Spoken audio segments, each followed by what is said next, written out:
काय मी पंजाब डक हवामान अभ्यासक मुक्काम पोस्ट गुळी धामणगाव तालुका शिल्लक जिल्हापर्यंत. तर राज्यामध्ये सांगायचं झालं तर विभागवाईज सुरुवातीला घेऊ. राज्यात आता 5 ऑगस्ट पर्यंत राज्यामध्ये म्हणजे कसा पाऊस पडणार आहे. सुरुवातीला आपण पूर्व विदर्भाकडून घेऊ.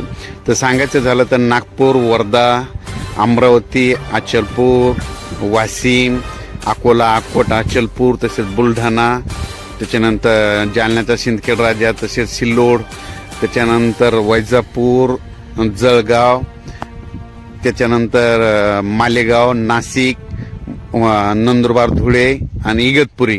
म्हणजे आता 5 तारखेपर्यंत ह्या पट्ट्यामध्ये जास्त पडणार आहे म्हणजे पाऊस, म्हणून हा अंदाज लक्षात आहे. संभाजीनगर देखील आहे, त्याच्यानंतर जालना जिल्हा देखील आहे.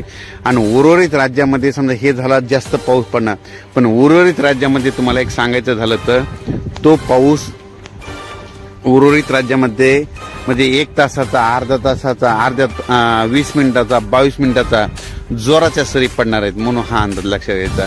राज्यात एकंदरीत परिस्थिती बघितली तर राज्यामध्ये पाऊस काय आणखीन अद्याप उघडला नाही. शेतकऱ्याची कामे, सर्व शेतकऱ्याला विनंती, जशी वेळ भेटल तसं तुम्ही काय करा, तुम्ही तुमच्या फवारण्या करून घ्या. कारण की राज्यामध्ये एकदम असं कडक ऊन पडणार नाही. फक्त 6 आणि 7 तारखेला थोडं ऊन पडेल, म्हणजे 2 दिवस, पण ते लगेच त्याच्यानंतर 8-9 तारखेला लगेच परत पाऊस येईल 9 ऑगस्टला.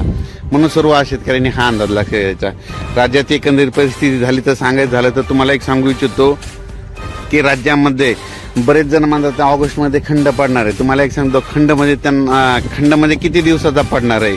तर तुम्हाला एक सांगतो खंड हे कसं असतं, 21 दिवसाचा असतो, कधी 42 दिवसाचा असतो, कधी 35 दिवसाचा खंड पडतो, ते त्याला खंड म्हणतात. 1-2 दिवस पाऊस बंद होणे त्याला खंड म्हणत नाही. तर तुम्हाला एक सांगतो की राज्यामध्ये ऑगस्टमध्ये देखील राज्याची गोष्ट सांगितली तर राज्यामध्ये इकडल्या तिकडल्या भागात पाऊस चालूच राहणार आहे. आता काय झालं की आता सांगली साताराचा टप्पा खूप मुसळधार, कोल्हापूरकडे पाऊस पडला. आता तिकडला भाग सोड